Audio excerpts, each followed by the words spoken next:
Hello there. Let me continue to finish this part of my talk. Last time I didn't quite finish it. I got interrupted in the middle of it. So I only did 18 minutes for that talk, and it's a lot more than that. It's much more than that. Uh, why this is so important? Because I'm trying to say things from the aspect of how people realize or how the group of people, to be specifically like a collective, uh, group, like a collectively, a country or a nation, maybe. That's the idea. How they realized, how they gained their knowledge in terms of a historical perspective. How do they know things? And I'm trying to go from that aspect. That's a little bit out of ordinary, and not a lot of people talking about it, I know, but I try to go from that aspect to let you know what I'm thinking. Actually, in terms of a difficulty, and a lot of people say this is hard, that is difficult, and things like that. If I ask you specifically, what do you mean by difficult? Tell me why it's difficult. Is that difficult to remember? Or is that difficult to deal with because there's too many details? How do you define the word of difficulty? You probably never thought about that. You just feel it's so difficult. What is difficult? Physics is difficult, right? It's difficult that learning English will be maybe not for the Chinese. And education is easier than physics, than mathematics, right? You may say that way. All right, let me give you some idea. When we speak about the difficulty, we normally means the abstraction. How abstract that thing is, or the ideas are. That is the measure of difficulty. All right, think about that. If you say physics is difficult, then the subject of education, that's understandable. All right. If mathematics is difficult, then the subject of, say, psychology, that's understandable too, because physics and mathematics as a subject are both more abstract than the education or psychology, right? But in terms of abstraction, the degree of abstraction, if you like, think about physics and mathematics, which is more difficult. Well, you may admit mathematics is even more difficult, right? Because it has more abstraction. All right, so let's go still higher. What is more abstract than mathematics? You get it, philosophy, right? You don't even have symbols to represent ideas. You have to think about the ideas entirely out of you puny brains. That's a problem. All right, so the difficulty is there. You can copy other people saying, you can remember other people saying, but you can never, ever create your own ideas out of your little, bitty little brain. That's hard, right? And that is the thing you have to learn. Well, not only learn, actually, you have to create. Somehow you have the idea striking at you in the middle of the night, even in your dream. Think about that. That is the most difficult part. All right, so that's why I started to talk about the process of abstraction, and to continue our bigger topic, why the science originated in the West, versus the other side, why China doesn't have science. No, we don't want to talk about that shit anymore, because of course it doesn't. Not only China, how about the Arab countries? How about the Indians? They don't have it either, right? They have a much a closer relationship with science, if you will. And they have more physics. They have translated Aristotle's books. They know ancient Greeks are better, much better than Chinese do, and they don't have it. Why? Because they don't have the environment. The same as China. What do you think? What else can you do? It's not your baby. You cannot let it grow in your yard. That's correct, right? You have to have the environment, to have it born, to raise it, to make it bear food one day. That's the whole idea, right? So it's not something like a tool you can use. You can take it over and use it and discard it when you don't like it. Well, this one isn't that simple, right? With technology, probably you can, but not with science, even less with democracy, right? So that's the whole thing. That's the difficulty of abstraction. And in terms of this, let me continue from last time. Where did I go? For the abstraction. All right, for the Chinese, the first thing I noticed, they never ever distinguish the subject from the objects. Have you ever heard any saint in China saying that this is an object that won't be bound by our thinking, by our mind? It will go by itself. It has its own laws. Have you ever heard of anybody saying that in China? No, never. They don't know the difference. Get it? They don't know the subject from the object.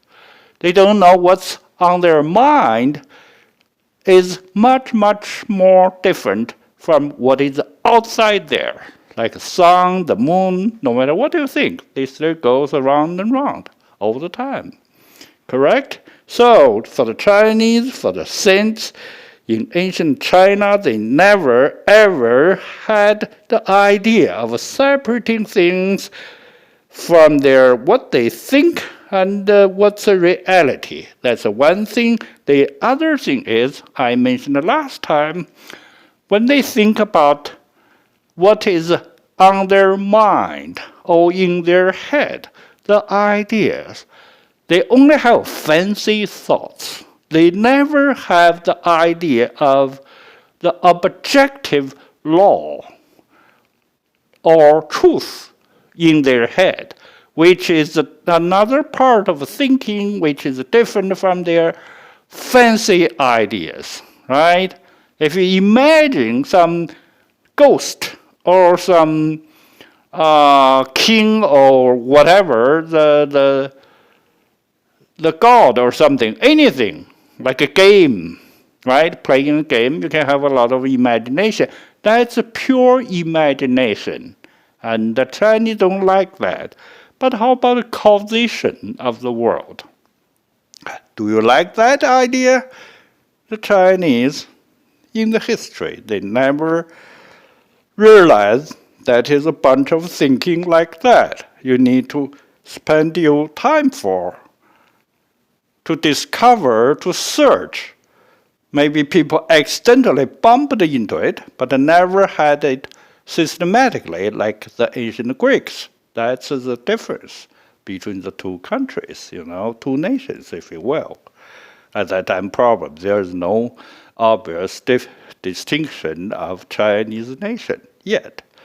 But anyway, the idea is the same. For this group of people, on the other side of the Himalayas is different from the people on the other side of Mediterranean. That's the difference. All right, so you got the idea. So subjects versus objects, this relationship for the Chinese, they never ever had the idea of separating them or analytical thinking.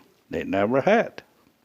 Okay, let's go on with the next one, the representation. When you have separated the two, the objects and the subjects, for the objects, For the world, you have to have representation in your head. Otherwise, how can you express it? How can you find the causal relationship without the symbols, without the representation? You use symbols, right? And the most obvious thing first is the language. How you represent it. What's the best way of discovering a system to represent the ideas of the world? That's very crucial. Actually, to my mind, it's a matter of the collective wisdom. No nation, no group of people did it all at once, made it perfect. No, nobody. And even for the Western people, let's say the alphabetic language, many people, many nations, many countries modified and once and more times and again, right? And that's why how the different languages using alphabets developed in the West. The good thing is they interact with each other and get each other's good part of the idea. So they modify the language. That's what we have today. It's not only single-handedly by one nation or one person. So that's a big difference. For the Chinese, on the other side of the Himalayas, we don't have that chance. All right, we just basically China is a major part, this group, and the other surrounding countries or nations just take whatever China has, and so they are affected by it, except the Indians, right? The Indian people, India has some original ideas. They create Hinduism and later Buddhism, things like that. Except that part, because their creation, they have the Buddhism or Hinduism influence the Chinese, and the Chinese had it since 1 AD, I believe, in the Han Dynasty, all right, or Eastern Han Dynasty at that time. Well, okay, so the representation is the language, all right. We know the language in the Chinese is still pictorial. In other words, when you see a tree, we put it like little branches there and make the major stem in the middle. That's how you draw a word or a symbol, tree, right? Like a sun, you make a circle, make a point in the middle. Similar things, that's called, it's a primitive way of doing things. The people developed from that, and every nation, it's the same. They went through it.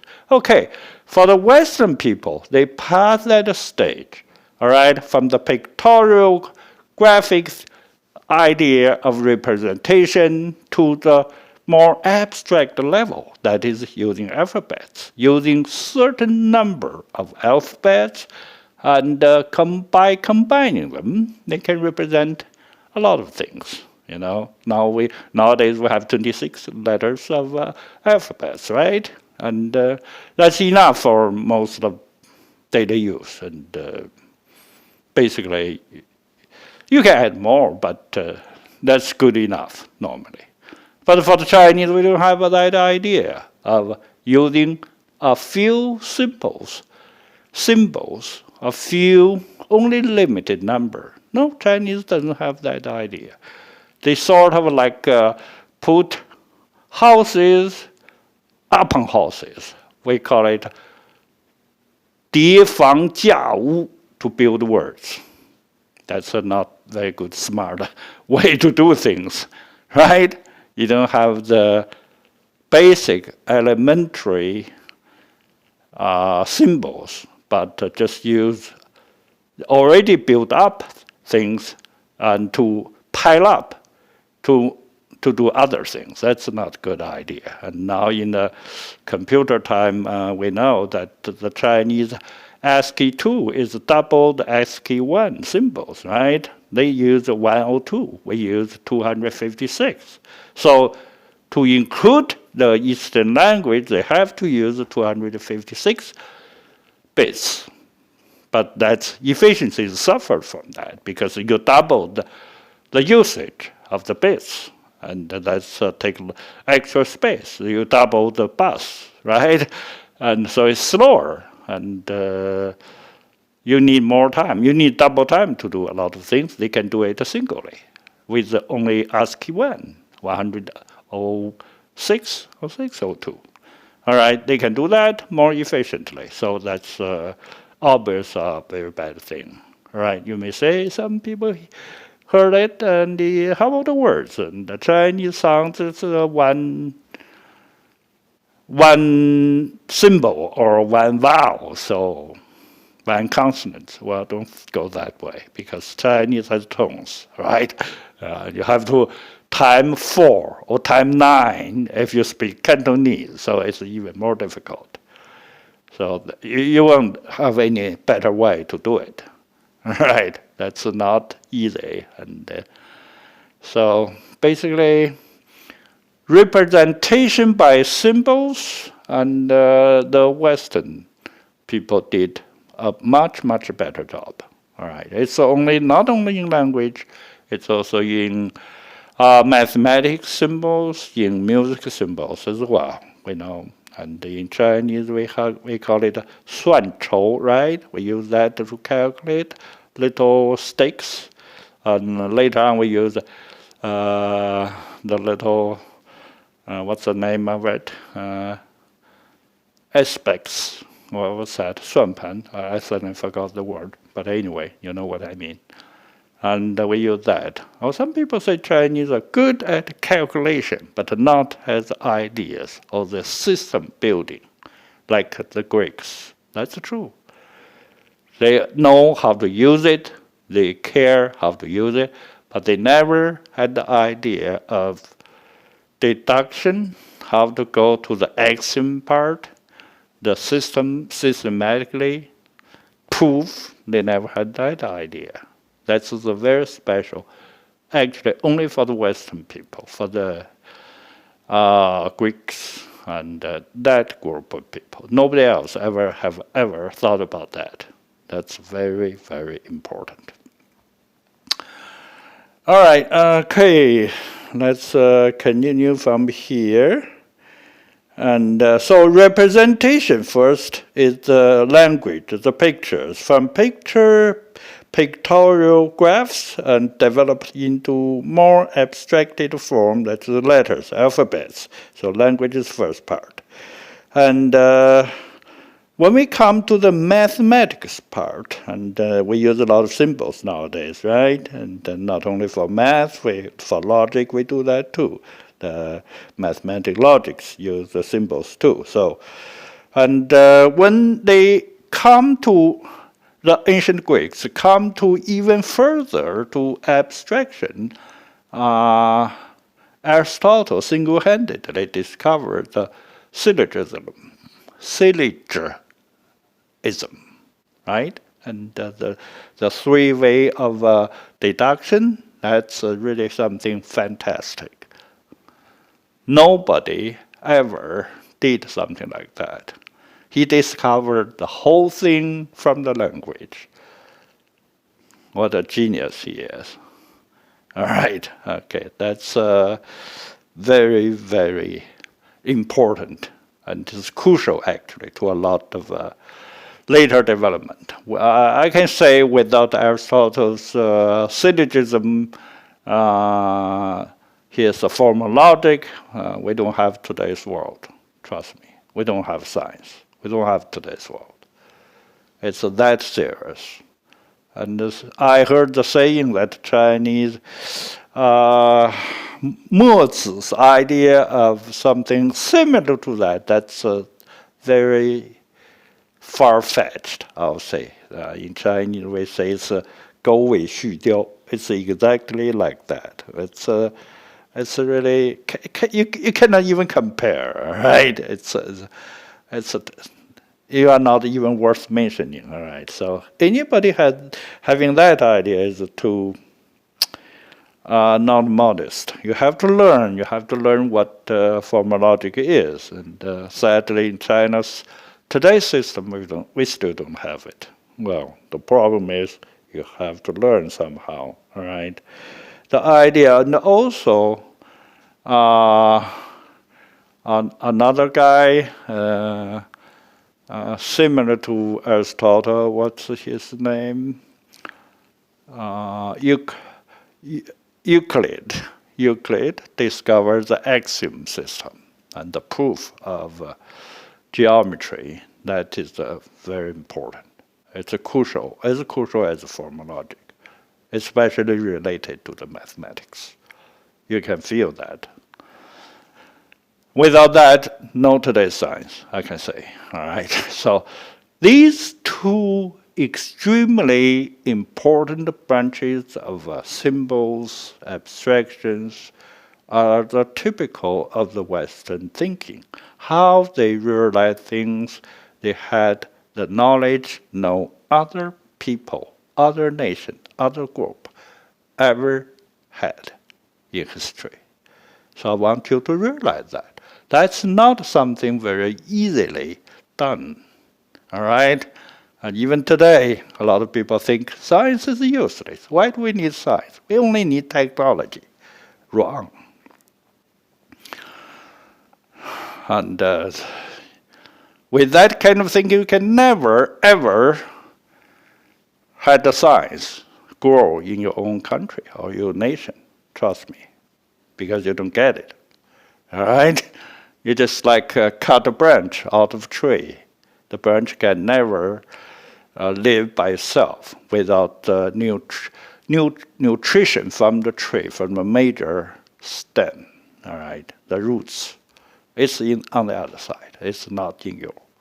That's why probably another reason science and democracy didn't grow in China. I believe so.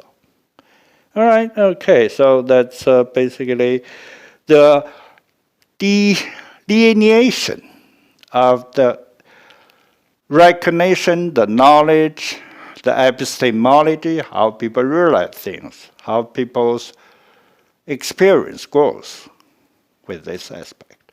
Okay, I hope you will understand more what I said, and if you have questions, put it there. Let me try to answer it.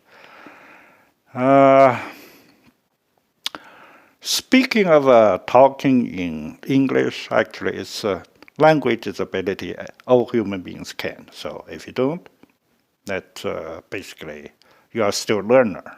If you can use it, nobody cares, right? Nobody questions your native language, you know. That's why, because you use it. Same thing for the English. If you use it, that's it. All right, hopefully you can learn better and you know what it meant. All right, talk to you next time. Bye-bye.